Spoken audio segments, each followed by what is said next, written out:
जिसे दुनिया इसके हौजरी, व्यापार और मैनचेस्टर ऑफ इंडिया के नाम से जानती है, लेकिन इस कंक्रीट के जंगल के शोर के नीचे खामोश अतीत दबा हुआ है। एक ऐसा अतीत जो 500 साल पुराना है। हम अक्सर इतिहास को किताबों में ढूंढते हैं, लेकिन कभी कभी इतिहास हमारे बगल वाली गली में ही दम तोड़ रहा होता है। आज हम बात कर रहे हैं लोधी किले की। यह सिर्फ ईंटों का एक ढांचा नहीं, बल्कि लुधियाना के वजूद की पहली गवाही है। यहाँ की हवाओं में आज भी सुल्तानों के दौर की महक, और इन खंडरों में छिपी है एक ऐसी दास्तां जिसे वक्त ने भुला दिया। साल 1980 के आसपास दिल्ली के सुल्तान सिकंदर लोधी ने इस रणनीतिक किले की नींव रखी थी। सतलुज नदी जो उस वक्त किले की दीवारों को छूकर निकलती थी, इसे एक अभेद सुरक्षा कवच प्रदान करती थी। यहाँ की वास्तुकला में मुगल और अफगान शैली का अनूठा मेल दिखता है। यहाँ की लाहौरी ईंटें और ऊंचे बुर्ज कभी मीलों दूर तक दुश्मनों की हलचलों पर नजर रखते थे। महाराजा रणजीत सिंह के दौर में भी इस किले का इस्तेमाल एक महत्वपूर्ण सैन्य चौकी के रूप में किया गया था। लेकिन विडंबना देखी, जिस किले ने सदियों तक आक्रमणकारियों को रोका, आज वो खुद को वक्त की मार से बचा नहीं पाया।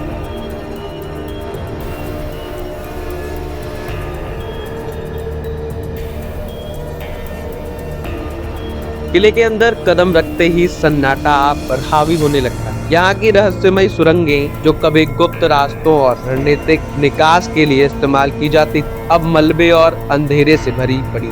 स्थानीय मान्यताओं के अनुसार ये सुरंगें किले के गुप्त ठिकानों और सुरक्षित निकास द्वारों तक जाती थी, ताकि युद्ध के समय सुरक्षित बाहर निकला जा सके। हालांकि आज संरक्षण के अभाव में ये रास्ते पूरी तरह बंद हो चुके हैं। जब हमने यहाँ के स्थानीय निवासियों से बात की तो पता चला कि प्रशासन की अनदेखी ने इस ऐतिहासिक धरोहर को अब केवल एक खंडर में बदल दिया है।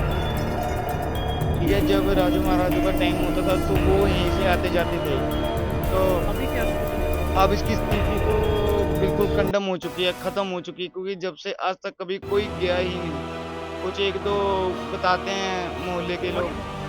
एक पत्रकार और छात्र के तौर पर इस अनसुनी कहानी को कैमरे में कैद करना हमारी सामाजिक और नैतिक जिम्मेवारी थी। हमारा मकसद महज एक वीडियो बनाना नहीं, बल्कि उस खोई हुई विरासत को मुख्यधारा की चर्चा में वापस लाना था, जो लुधियाना की संस्कृति गौरव का हिस्सा है। सीमित संसाधनों और हर कदम पर आती चुनौतियों के बावजूद हमारा दृढ़ निश्चय था कि हम इस किले की लाचारी और उसकी ऐतिहासिक महत्ता को दुनिया के सामने रखें। यह अनुभव हमें सिखाता है कि पत्रकारिता का असली उद्देश्य उन आवाजों और स्मारकों को पहचान दिलाना है जिन्हें वक्त ने हाशिए पर धकेल दिया।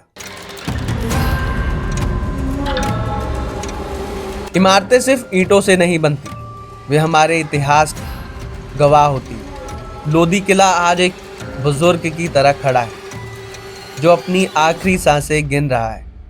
यह डॉक्यूमेंट्री सिर्फ एक कॉलेज प्रोजेक्ट नहीं, बल्कि एक आवाज है उन ईंटों की जो बोल नहीं सकती। याद रखिए, जो कौमें अपना इतिहास भूल जाती हैं, दुनिया उन्हें भूल जाती है। मैं सतीश कुमार उम्मीद करता हूँ कि ये छोटी सी कोशिश बड़े बदलाव की शुरुआत बनेगी। धन्यवाद।